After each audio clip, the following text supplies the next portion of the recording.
Hey guys, नया साल की खुशी में चलिए एक नया मानवा स्टार्ट करते हैं। ये मानवा का नाम है बाइंग फ्यूचर। बड़ा ही मस्त मानवा है। इसमें होता क्या है, एमसी अपना फ्यूचर को ही खरीद लेता है। इसका रेटिंग 4 आउट ऑफ 5 है। इसमें मंथली व्यूज भी बहुत ज्यादा है। इसका जो जॉनरा है, एक्शन है, एडवेंचर है, मैजिक है, मॉन्स्टर है, री इनकारनेशन है, टाइम ट्रेवल है, एप्रोक्लिस्ट है, बहुत सारा चीज है। चलिए मैं आपको इसका ट्रेलर बता देता हूँ। इस मानवा में होता है क्या कि जो मेन कैरेक्टर होता है वो बहुत ही पावरफुल पावरफुल ह्यूमंस मॉन्स्टर के द्वारा मार दिया जाता है। पैसे के लालची में दूसरा बंदा सब इसको मार देता है और इसको उस टाइम पे अपना सारा पॉइंट्स लगा करके एक क्यूब मिलता है, जिसके मदद से ये पास्ट में वापस आता है। और पास्ट में आने के बाद ये तय करता है कि जब सब लोगों को पावर मिला था उससे पहले ही जितना पीसफुल हो सके, जितना डंजन से जितना मॉन्स्टर सबको खत्म करते। इसलिए ये क्या करता है कि जितना भी डंजन्स जो माउंटेन में रहता है उस सब माउंटेन को खरीदना स्टार्ट करता है। और खरीदने के लिए चाहिए बहुत सारा पैसा, और बहुत सारा पैसा के लिए इसके पास फ्यूचर का नॉलेज था ही। तो ये लगाता है ट्रेडिंग कंपनी में बहुत सारा इन्वेस्टमेंट अपना दोस्त सबसे मिल करके, और इसको बहुत ज़्यादा प्रॉफिट कराता है। और सारा माउंटेन्स खरीदता है, अपने आप को स्ट्रांग बनाता है, डंजन जाता है, मॉन्स्टर को हराता है और नया नया गिफ्ट को कलेक्ट करता है। तो यही है पूरा इस मानवा का शीर्षक, जो कि आप लोग जानते हैं। चलिए अपना इस मानवा का चैप्टर 1 स्टार्ट करते हैं। तो हे गाइस, बाइंग फ्यूचर का न्यू एपिसोड लेकर के आ चुके हैं अपन वापस। एपिसोड की स्टार्टिंग में हम लोग को बहुत सारे बंदे का सीन दिखाया जाता है, जो कि एक बंदे के सामने रहता है, लेकिन एक बंदे उसको उसी टाइम पे खत्म कर देता है। जो बंदा खत्म करता है वो बंदा बताता है कि क्या तुम लोग को याद है जब तुम अपना माया का पेट में गर्भ में जन्म ले रहे थे, तब तुम लोगों ने कितना ज्यादा पेन को ओवरकम करके आया था। अगर याद है तब याद करो, उस टाइम तुम अपने आप को फालतू के लिए नहीं निकाला था। आज तुम्हारा उस काम को खत्म कर दिया पीछे से। जहाँ से पीछे से एक लौंडा बताता है, क्या मिस्टर बॉबी, हम लोग को तो मनी यहाँ पे मिला है नहीं।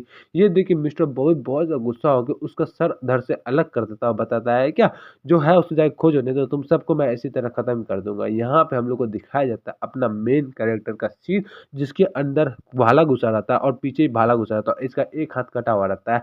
इसका सिस्टम से मैच आता है, सबके पास यहाँ पे सिस्टम है। इसका सिस्टम से मैच आता है क्या, क्या आप टाइम में पीछे जाना चाहते हैं। ये एकमात्र इसके पास ब्लॉक बचा था। ये बोलता है कि टाइम में पीछे जाने से आपका जितना भी एबिलिटीज है वो सारा रीसेट हो जाएगा, यानी कि सारा जीरो जीरो हो जाएगा। आप किस डेट पे जाना चाहते हैं। तो ये जो हमारा एमसी होता है ये अपना जन्म का डेट लेता है। जिस दिन ये जन्म लिया था 28 फरवरी 1985, जस्ट एक दिन पहले 29 फरवरी के उस टाइम जन्म लिया था, उस टाइम ये रीन कार्ड होता है। यहाँ से अपना पहला पार्ट स्टार्ट होता है। ये उस टाइम पे चल जाता है जब ये जन्म ले रहा होता है अपना माँ का पेट में, उसी टाइम पे चला जाता है जहाँ पे जाता है इसको बहुत ही ज़्यादा पेन हो रहा होता है। सोचता है कि अचानक से इतना ज़्यादा पेन कैसे होने लगा, जिसकी वजह से माँ को भी बहुत ज़्यादा पेन होने लगता है। सारा डॉक्टर भी परेशान और सोचता है क्या कुछ गलत हो गया, इतना ज़्यादा पेन कैसे लग रहा था। मैं जानता था कि मेरे को बहुत ज़्यादा पेन होने वाला है जन्म के टाइम में, लेकिन इतना ज़्यादा पेन, ये तो बहुत ही ज़्यादा पेन है। मेरे को थोड़ा और मेहनत करना पड़ेगा, नहीं तो इस तरह से मैं भी मर जाऊँगा और मेरी मदर भी मर जाएगी, मेरे को बहुत ज़्यादा दिक्कत हो जाएगा। फिर थोड़ा बहुत कोशिश करने के बाद ये फाइनली वहाँ से निकल आता है और इसका जन्म हो जाता है। जैसे जन्म होता है डिंग डिंग करके सिस्टम में मैच आता है क्या, आपने ओवरकमिंग एडवर्सिटी का जो एबिलिटी है क्विस्ट है उसको ले लिया, ऑब्टेन कर लिया है। इसलिए आप बन गए मैन जो कि एडवर्सिटी को ओवरकम कर सकता है। और ये बच्चा अभी जस्ट जस्ट पैदा ही हुआ रहता है, लेकिन इसका जो माइंड होता है, ये माइंड में बड़ा वाला बंदा रहता ही है पहले से, और वो सोचता है क्या वो मैन जो कि एडवर्सिटी को ओवरकम कर लिया, ये तो बहुत ही अच्छा एबिलिटी है। इस एबिलिटी में होता है क्या है क्या, इस एबिलिटी में जब ये बंदा फाइट करने के काबिल ना रहेगा, ये अनकॉन्शियस हो जाएगा, तो इसका जितना भी स्टैट्स है ऑटोमेटिकली एक लेवल से अप हो जाएगा। अगर ये एफ का है तो ई का हो जाएगा, बी का है तो ए का हो जाएगा, और सारा इसका स्किल एक लेवल से ऊपर उठ जाएगा। और इसको उस टाइम पे जितना भी डैमेज होगा कुछ भी डैमेज महसूस नहीं होगा, इसका थोड़ा बहुत हेल्थ भी रिकवर होने लगेगा। ये सोचता है क्या ये तो वही ट्रेट है जो कि फर्स्ट इवल जो कि स्ट्रॉन्गेस्ट था उसके पास था। ये तो बहुत ही ज़्यादा अच्छा ट्रेड है, इसके मदद से मैं कभी भी कुछ भी सिचुएशन को उलट पुलट कर सकता हूँ। इतना ज़्यादा पावरफुल ट्रेड है ये। मैं कॉन्शियसनेस अगर लूज भी कर दूंगा, अगर मैं अपना होश में नहीं भी रहूंगा, तभी भी ये मेरा मदद करेगा। यहाँ से सिस्टम का डिंग डिंग करके मैच आता है क्या, हेल्दी बनने का कुछ स्टार्ट करता है। ये बोल के अपना जूस वूस पीता है और बताता है क्या जिस दिन से मैं बॉर्न हुआ था उस दिन से कुष्ठ आना स्टार्ट हो गया था। कुष्ठ में इसको अपना हेल्दी बनने का प्रक्रिया है, 300 पॉइंट्स इकट्ठा करना, ये करना, वो करना। इसका मदर रहती है, फादर रहता है, सब खेलता है, खिलाता है। इसका धीरे-धीरे पॉइंट सब बढ़ता है और ये सोचता है कि कितना अच्छा रिवॉर्ड मेरे को मिल रहा है। ये जो मेरे को ट्रेड मिला सबसे पहला, जो कि फर्स्ट इविल का one of the strongest trade में से एक था, ये तो बहुत ज़्यादा अच्छा हो गया। यहाँ पे हम लोग को बताया जाता है कि इवल्स और एव्स और वर्च्यू के बारे में। टोटल 16 एस क्लास के अवेकनर थे, जो कि उस टाइम पे सबसे ज़्यादा स्ट्रॉन्गेस्ट है। उसमें से 8 इविल्स बने, 8 वर्च्यू बने। जो बंदे सिस्टम के लॉयल थे वो वर्च्यू बने, जो बंदे सिस्टम के खिलाफ थे उसको इविल्स बोला गया। जहाँ ये अलग बात है कि ये दोनों में ज़्यादा अंतर नहीं था। सारा बंदे अपने मोटिव के लिए ही काम करते थे, सारा बंदा अपना ही फ़ायदा चाहते थे और हम लोग इन लोग से डंजन से सामान निकालने के लिए हम लोग से इनसे फाइट करना पड़ता था, जो कि इनके सामने कुछ भी नहीं थे हम लोग। ऐसा था कि हम लोग अगर मच्छर है तो ये लोग हाथी है, इनके सामने लोग कुछ भी नहीं, ये तो कुछ भी एक चुटकी बजा के हम लोग खत्म कर देते थे। और उस सब में से सबसे ज़्यादा स्ट्रॉन्गेस्ट था, उसका नाम था फर्स्ट ईबल। उसी का ट्रेट इसको मिला है, जो कि फर्स्ट ईबल अपना पावर से सबका गर्दन उर्दन काटना स्टार्ट कर देता है। वो जो फर्स्ट इवल था, जब सारा बंदा अवेकन स्टार्ट होना स्टार्ट ही हुआ था एकदम शुरू में, लेकिन तभी पता नहीं कैसे फर्स्ट इवल का ऑलरेडी सारा रैंक सब चीज़ पहले से वो प्रैक्टिस करके आया हुआ था और अपना आपको बहुत ज़्यादा इस पावर से अटैप्ट कर लिया और सारा बंदा को मारना स्टार्ट कर दिया। उस टाइम से इसके जैसा बंदा और परफेक्टली स्टेज में कोई आ ही नहीं पाया। मैं जहाँ पे मन में सोचता है एमसी कि जो फर्स्ट इवल था सबको मारने के टाइम में बताता था कि जब तुम अपना मदर का फ्यूचर्स में था, तुम जब अपना पेन को ओवरकम किया था तब तुमको कितना दर्द हुआ था। उसी सब चैटरिंग की वजह से मेरे को पता चला था कि अगर मैं ऐसे सिचुएशन में आऊँगा तो मेरे को ऐसा ट्रेड मिल सकता है। फिर बोल के प्रेजेंट का सीन दिखाया जाता है जहाँ पे बच्चा बहुत ही मुश्किल से सिस्टम बोलता है और उस विंडो को ओपन करता है। जैसे वो बोलता है तो एक सिस्टम विंडो सामने से ओपन होता है, जब उसका वर्टिलिटी, स्ट्रेंथ, परसेप्शन सारा चीज़ 0-0 रहता है। बताता है कि मैंने बहुत ही अच्छा तरीके से कर दिया, मैं इतने यंग एज में सिस्टम वीडियो को बुलाने में कामयाब हुआ तो मेरे को कुछ ना कुछ रिवॉर्ड मिलेगा। जहाँ पे इसको रिवॉर्ड मिलता है फर्स्ट अवेकनर का। ये देख के ये एकदम हैरान हो जाता है, बताता है कि फर्स्ट अवेकनर मैं जितना सोचा था उससे ज़्यादा अच्छा है, ये तो चैलेंजर बॉक्स है। जबकि मैं जब फर्स्ट टाइम मेरे को उतना पावर दिया था जिसके वजह से मैं टाइम में पीछे आ पाया, वो तो वापस से मेरे को मिल गया। अब इस बार क्या मिलेगा ये सोच के बताते हैं। इस बार मेरे को हाई लेवल रैंक गिफ्ट मिल सकता है, ये तो बहुत ही ज़्यादा अच्छा हो गया। मेरे को ये सब फिर से मौका मिला कि मैं इतना ज़्यादा high level of treasure box को वापस से खोल सकूँ। जैसे उस बॉक्स को खोलता है उसको एक नया स्किल अपडेट होता है जिसका नाम है ऑडियन वर्थ। जैसे ही इसको एमसी सोचता है ये तो बहुत ही ज्यादा पावरफुल स्किल है, ये 6th वर्चू का मेन स्किल था। वो एक बार एक चुटकी बजाते हुए हम लोग का आधा से ज्यादा टीम को खत्म कर दिया था, वो भी एक ही बार में। ये तो बहुत ज्यादा पावरफुल स्किल है। अब मैं भी उतना ज्यादा पावरफुल स्किल को अपने आप पे प्रोसेस करता हूँ। ये तो डेटी रैंक का स्किल है, ये तो मेरे को मिल गया तो बहुत ही ज्यादा मजा ही आ गया। अब मैं फाइनली कह सकता हूँ कि उन सबको मैं फेस कर सकता हूँ। अब मेरे को द डे ऑफ बिगनिंग से पहले सब चीज़ प्रिपेयर करके रखना ही पड़ेगा। ये बोल के बहुत रोना स्टार्ट कर देता है तो उसका मदर और फादर उठती है, बताते हैं क्या गलत हो गया स्वीटी, क्या हो गया तुमको, बाबू यहाँ पे रो रहा होता है वह करके। और सोचता है कि अब मेरा इतना छोटा सा बॉडी में मेरा इतना बड़ा माइंड आ गया, उसमें मैं इतना सारा चीज़ सोच रहा हूँ तो मेरा बॉडी इसको हैंडल नहीं कर पा रहा है, जिसकी वजह से अपने आप मैं रो रहा हूँ। अब मैं क्या ही करूँ। यहाँ पे उसका प्यारी सी मदर जो होती है वो उसको बताइए कि डियर बेबी सो जा सो जा, और यहाँ से उसका मदर और फादर दोनों मिला के खुद भी सो जाता है और बच्चा को भी सुला देता है। जैसे सो जाता है तो बच्चा भी थोड़ी देर बाद उठता है और सोचता है क्या मैं इस टाइम में वापस आया था, मैं इस बार 100% कोशिश करूंगा, मैं एक भी बंदे को लूज ना करूं, मैं इतना ही कोशिश करूंगा चाहे कुछ भी हो जाए, एक बंदे को लूज नहीं करूंगा। वापस हम लोग को पास का सीन दिखाया जाता है जहाँ पे ये जब नॉर्मल बंदा था तो अपना दोस्त से फोन में बात कर रहा था, जहाँ पे अचानक से दोस्त फोन पे बात करना रुक गया था और चिल्लाने लगा था कि ये क्या है, ये क्या। इस बंदे को भी समझ में नहीं आ रहा था कि क्या है, लेकिन इसके सामने में एक लड़की का हत्या हो जाता है जो इसके सामने गिरती है और उसका खून का छींटा इसके मुंह पे आके पड़ता है। ये भी बहुत ज़्यादा जोर से हैरान हो जाता है, इसके पीछे बहुत सारा मॉन्स्टर आना स्टार्ट हो जाता है। इसको समझ में नहीं आ रहा होता कि सारा बंदा अपने आप मारना स्टार्ट हो गया, कोई भाग रहा है, कोई दौड़ रहा है, सबको मॉन्स्टर सब मार मार के स्टार्ट कर रहा है। यहाँ पे जैसे ही सामने मॉन्स्टर को देखता है बताता है क्या ये तो क्या ही हो रहा है, एक अनआइडेंटिफाइड बीस्ट आ गया जो कि सारे सिटीजन पे अटैक कर रहा है। ये बोल के वहां से स्पीड में भागता है, बताता है मेरे को यहाँ जल्दी से जल्दी निकलना ही पड़ेगा। लेकिन जैसे ही निकलता है सिस्टम का विंडो ओपन होता है और इन लोग का स्टार्ट हो जाता है एंट्रिंग टेस्टिंग साइट का, जहाँ पे कुछ कुछ बंदे गायब होकर टेस्टिंग साइट पे चलना स्टार्ट हो जाते हैं। कुछ कुछ बंदे नहीं जाते, कुछ बंदे चले जाते हैं। उसी दिन को बोलते हैं द डे ऑफ बिगनिंग। और उस टाइम पे बहुत सारे मॉन्स्टर भी आए थे अलग डायमेंशन से, और बहुत सारा जो री अवेकनर थे वो एक नया ट्रेनिंग हॉल में गए थे जहाँ पे वो लोग ट्रेनिंग किए थे। कुछ कुछ बंदे तो वहाँ पे कुछ ही साल में वापस आ गए, कुछ कुछ बंदे तो डिकेड से ज़्यादा समय लग गया था। जैसे वो लोग वहाँ पे वापस आए ट्रेनिंग लेने के बाद, वो लोग को सांस लेने का मौका भी नहीं पड़ा और वो लोग इस मॉन्स्टर से लड़ना स्टार्ट कर दिया। ह्यूमैनिटी एकदम अपना एंड पॉइंट में आया हुआ था, जिसकी वजह से ह्यूमन अपना मोस्ट पावरफुल वेपन यानी कि न्यूक्लियर वेपन का इस्तेमाल किया, लेकिन उससे भी कुछ नहीं हुआ, मॉन्स्टर खत्म नहीं हुआ। इसके बावजूद पूरा कंट्रीज पे कंट्री कोलैप्स कर गया, जिसके बाद हम लोग का पूरा हालत ही खराब हो गया, सारा चीज़ ही खत्म हो गया। फिर वापस से प्रेजेंट का सीन आता है जहाँ पे न्यूज़ में बता रहा होता है क्या 28 लॉस एंजल्स के बारे में, जो कोल्ड वॉर इरा चल रहा था उसके बारे में, जहाँ पे हमारा छोटा सा बच्चा सोच रहा होता है ये कोल्ड वॉर का एरा चल रहा है, क्या बंच ऑफ इडियट्स है। इन लोगों को क्या पता है कि आने वाले कुछ समय के बाद में ये सब का कोई भी मतलब नहीं होगा, आपस में कन्फ्लिक्ट करने का कोई भी मतलब नहीं होगा। ये बहुत ज़्यादा सीरियस होकर देख रहा होता है, सोच रहा होता है, जहाँ पे उसका मदर फादर जिसको देखता है बताता है क्या तुम इतना ज़्यादा सीरियसली क्या देख रहे हैं, क्या तुमको कुछ समझ में भी आ रहा है। वैसे तो लगता है तुमको कुछ ना कुछ तो समझ में ही आ रहा है, ये बोल के सोचता है क्या मैं जानता हूँ ये दोनों अलाइव है, लेकिन इसके अलावा इसके बाद में कुछ एक अनबिलीवेबल सिचुएशन हो जाएगा जो मैं अभी नहीं बता सकता हूँ, इसलिए मैं अपना प्रिपरेशन का मैं भूल नहीं सकता हूँ। ये बोल के वो सोता है और लेडी भी सोती है, जहाँ पे बच्चा उठता है और जाने का कोशिश करता है, नीचे गिरता है, फिर उठता है, फिर जाने का कोशिश करता है। ऐसे कर करके 10 तक स्टेप चल लेता है, जिसके बाद इसका एक और क्विज कंप्लीट हो जाता है और जो टोटल 20 पॉइंट मिलता है और उसको कॉन्ग्रेचुलेशन का पार्ट आता है। फिर वापस से इसको एक ब्रोंज बॉक्स मिलता है। ब्रोंज बॉक्स मिलने के बाद ये बहुत ज़्यादा ही हैरान होने के बताता है क्या हम लोग जब डंजन के अंदर जाते थे तो हम लोग को ऐसा ब्रोंज बॉक्स मिलता था, लेकिन अभी तो मेरे को ऐसे ही मिल रहा है, क्या इंसेन सी बातें हैं। जब मैं इस टाइम पे आया था मेरा ग्रोथ तो बहुत ही ज़्यादा अच्छा से हो रहा है, ये बोल के ब्रोंज बॉक्स खोलता है और उस बॉक्स में सोचता है कि जब जब डे ऑफ बिगनिंग आएगा उससे पहले मैं फर्स्ट इविल को ख़त्म कर दूंगा और सारे एवल्स को ख़त्म कर दूंगा, जितना मॉन्स्टर सबको ख़त्म करूंगा, जितना भी डेंजरस डिजास्टर है सब चीज़ को ख़त्म कर दूंगा और ह्यूमन रेस को बचा लूंगा डिजास्टर होने से।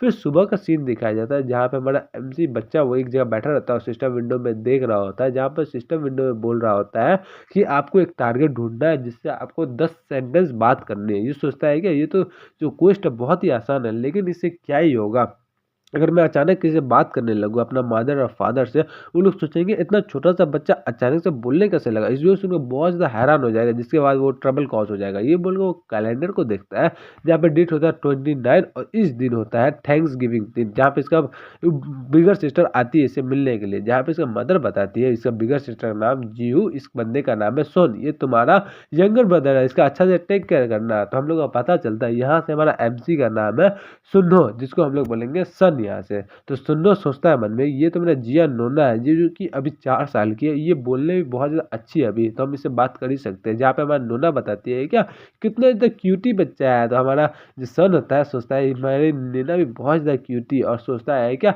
जब ये अपना बार एग्जाम को पास आउट की थी तो इतना पीक ऑफ ब्यूटी एकदम पीक पे थी, और उसके बाद जब हमारा डे ऑफ बिगनिंग हुआ था उस दिन के बाद से ये मिस हो गई थी, यानी कि ये लापता हो गई थी। जितना ये स्टडी करती थी उतना अगर मैं मेहनत कर लूँ तो मैं ये गारंटी के साथ बोल सकता हूँ मैं इसको उस दिन से पहले सेव ही कर लूँगा। जहाँ फिर पेशेंस का सीन दिखाया जाता है जहाँ पे हमारा नोना इसको गला मिलते बताते हैं कि हे सुन्नो कैसी हो तुम, जहाँ पे हमारा सुन्नो भी बताता है कि हे नोना। ये सुन के ये नोना बहुत ज़्यादा हैरान होकर बताते हैं क्या तुम बात कर सकते हो, जहाँ पे सुन्नो उसको चुप कराता है, बताता है कि बस हम लोग के बीच में रखता है बात, और ये लोग आपस में बात करने लगता है। जब उसका मदर और फादर बताता है कि ये देखो हमारे दोनों कितना ज़्यादा क्लोज आ गया, तो बहुत ज़्यादा ग्रोन अप हो गई है जूही हमारे, जहाँ पे सुन्नो बताता है क्या ये हम दोनों के बीच में सीक्रेट रहेगा, आप एडल्ट को नहीं बचेगा, समझे नोना। जहाँ पे नोना ये बताती है कि ठीक है। जैसे ही कन्वर्सेशन कंप्लीट होता है तो सिस्टर से मैसेज आता है कि आपने अपना चेन क्वेस्टर कंप्लीट कर लिया है, इसलिए आपका ट्यूटोरियल खत्म होता है पहला टाइम। ये सोचता है क्या ये सब ट्यूटोरियल था, ये तो बहुत ही ज़्यादा लंबा ट्यूटोरियल दे दिया सीओम यार। ये बोल के आगे बताता है क्या आपको इस ट्यूटोरियल को पास आउट करना है या फिर आपको इस ट्यूटोरियल में लड़ना है। सोचता है थोड़ा देर बताता है क्या अगर मैं इस ट्यूटोरियल को पास आउट करूँगा तो मैं अपना चाइल्डहुड को वापस से नहीं जी पाएंगे, लेकिन मेरे पास अभी और ज़्यादा समय नहीं है कि मैं और ज़्यादा समय वेस्ट करूँ। मैं अपना पेरेंट्स के साथ रहना चाहता हूँ, लेकिन मैं अभी यहाँ रहूँ तो मैं बाद में जाके बहुत ज़्यादा मुश्किल हो जाए। अगर मैं यहाँ पे रहा तो मैं अपना पेरेंट्स को कभी ना कभी तो डरा दूंगा ही अपने कारनामे की वजह से, इसलिए मैं यहाँ से स्किप करना चाहता हूँ ट्यूटोरियल। ये बोल ट्यूटोरियल को स्किप करता है, इसका वापस से माइंड वापस से फिर कुछ साल बाद आगे चला जाता है, बताता है कि मेरे को प्रिपेयर होना पड़ेगा the day of the beginnings के लिए। ये बोल के ईयर 1997 का दिखाया जाता है, जहाँ पे ये बंदा एक और बंदा के साथ लड़ रहा होता है। वो दूसरा बंदा अपने हाथ में रॉड लेके हमारा मेन कैरेक्टर सुन को मार रहा होता है, जहाँ पे सुन अपना हाथ से फाइट करके उसको धोबी पचार देके उसका बैंड बजा देता है नाक में मार के और उसको नॉकआउट कर देता है। तो एक बंदा जो कि सुन का कैप्टन यानी कि रेफरी होता है बताता है क्या तुम तो बहुत ही ज़्यादा अच्छा खेलते हो, तुम इस बंदे को भी हटा दिए, अब तो तुम मोपो डिस्ट्रिक्ट के one of the most powerful बंदे में से एक आ गए। तुम्हारा जो फाइटिंग करने का तरीका वो तो बहुत ज़्यादा अच्छा है। तुम हाथ से लड़ रहे थे, वो बंदा वेपन से लड़ रहा था, फिर भी तुम उसको हरा दिए। तुम तो एकदम सियोल के बॉस ही हो एकदम। जहाँ पे उसको रोकते हुए बताता है कि मैंने तुमको बताया था ना, मैं इस सब चीज़ में इंटरेस्ट नहीं हूँ, बस मेरे को स्ट्रॉन्गर ओपोनेंट चाहिए, समझ में आया? जहाँ पे बंदा आगे बताता है क्या कि मैं जानता हूँ कि मैं लेट बोल रहा हूँ, मैं फिर से बोल रहा हूँ, लेकिन मेरे को माफ़ कर दें। मैं चाहता हूँ कि आप वर्ल्ड क्लास प्रो हीरो बन जाओ। आपके पास इतना पावर है कि आप बन ही सकते हो, लेकिन अगर आप ऐसे स्ट्रीट फाइट में लड़ते रहे तो कभी ना कभी आप मर ही जाओगे। जहाँ पे ये बहुत ज़्यादा क्रेजी लुक उसको देख के बताता है क्या मैं अपने आप को रिपीट नहीं करना चाहूँगा, इसलिए मैंने बोला कि बहुत ज़्यादा स्ट्रॉन्ग स्ट्रॉन्ग बंदे को खोजो तो खोजो, अगर तुम नहीं खोज सकते तो मेरे को बता दो, मेरे पास बहुत सारे बंदे पड़े हुए हैं जो मेरे लिए खोज सकते हैं। ये सुन के बंदा भी हैरान हो जाता है, बताता है कि कितना टेरिफाइंग लुक था इसका। फिर हम लोग इसका स्टेटस विंडो दिखाया जाता है जहाँ पे इसका वर्टिलिटी और सारा चीज़ एफ रैंक का होता है। 2 तो 20 20 13 13 रहता है और सोचता है कि मेरा बॉडी जो अभी वो एडल्ट के जैसा है, लेकिन मेरा एज जो है वो 12 13 साल के उम्र में ही है, जो कि प्रो एथलीट के कंपेयर में है अभी। ये बोल के अपना हटाता है टोपी और उसका जो मुंह में चोट लगा रहा था वो वापस से हील हो जाता है। बताता है क्या मेरा अवेगनर बनने के बाद मेरा जो हीलिंग प्रोसेस है वो बहुत ज़्यादा फास्टर हो गया है, मेरा जो यहाँ पे चोट लगा था वो भी गायब हो गया है। ये बोल के बताता है मेरा जो अभी हाइट है 180 सेंटीमीटर हाइट हो गई है और मैं एक एवरेज हाइट का स्टूडेंट हूँ जो कि इतना टॉल हूँ। मैं लगता है कि अपना ट्यूटोरियल पीरियड में जब मैं अपना टाइम स्किप किया था उस टाइम कुछ हुआ था जिसकी वजह से मेरा हाइट इतना ज़्यादा अच्छा हो गया है। क्योंकि अभी और कुछ नहीं है तो मेरे को डंजन्स को रेड करना पड़ेगा ताकि मैं अपना पावर को बढ़ा सकूं, लेकिन मेरे को डंजन्स को रेड करने के लिए मेरे को माउंटेन्स में जाना पड़ेगा जो कि वेजोंग सिटी में है, और वहाँ पे एक एफ रैंक का डंजन है जहाँ पे उल्फ टाइप का मॉन्स्टर रहते हैं।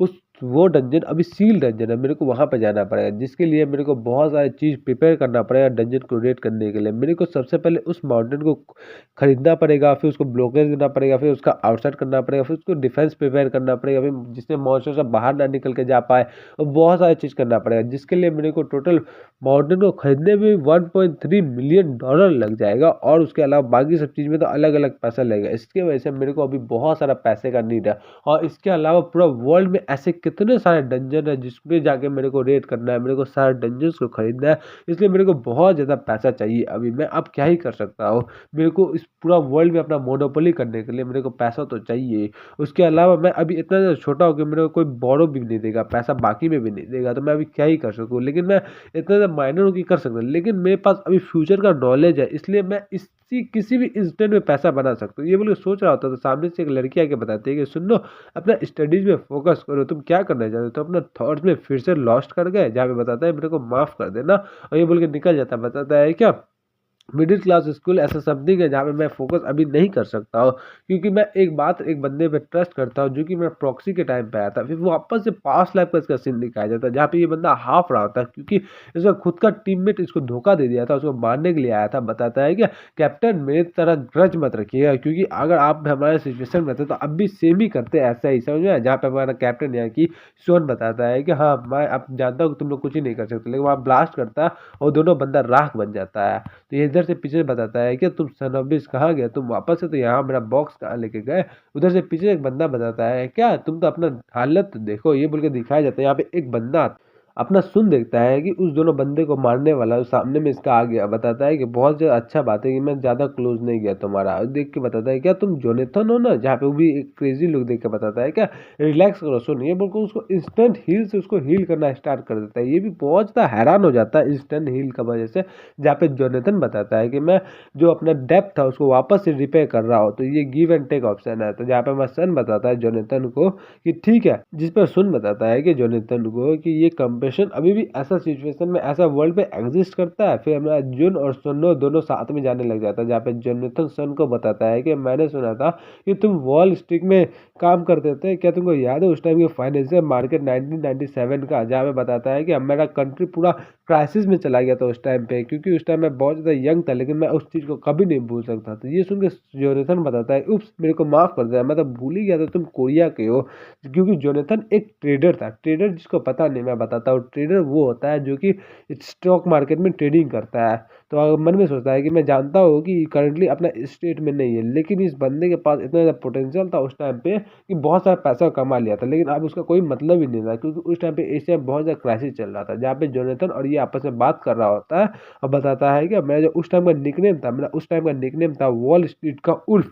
जो कि बहुत ज़्यादा अपॉर्चुनिटी था। जब जिस पर जोनाथन आगे बताता है क्या फ़ायदा एक ए रैंक अवेगनर बनने का, मैं तो उस टाइम को बहुत ज़्यादा मिस करता हूँ जिस टाइम पे मनी ही सारा चीज़ था। क्या तुम एग्री नहीं करते? जहाँ पे बस सन थोड़ा सा सोचता है, बताता है क्या जोनाथन का जितना भी स्टैट्स है सब ए रैंक का स्टैट्स है। और इसके अलावा ये तो देखो नॉस्टैल्जिया फील कर रहा है पास्ट के साथ में सोच करके। जोनाथन के बारे में बताता है कि वो 25 साल का लौंडा था जो कि वॉल ऑफ स्ट्रीट के टाइम में काम करता है। जैसा कि उसने मेंशन किया था वो Wolves of the wall street के पास स्टडीज भी करता था और उसका बहुत सारा स्टोरेज भी था, क्योंकि वो एक ऐसा बंदा था जो कि बहुत टाइम काम कर रहा था एक उल्फ नाम का कंपनी के पास में। तो ये बोल के हमारा बताता है इतना इन्फॉर्मेशन तो मैं खोज ही लूंगा, ये बोल के सर्च मारता है और जोनाथन को वहाँ पे खोज लेता है जोनाथन का ईमेल आईडी से और उसको ईमेल।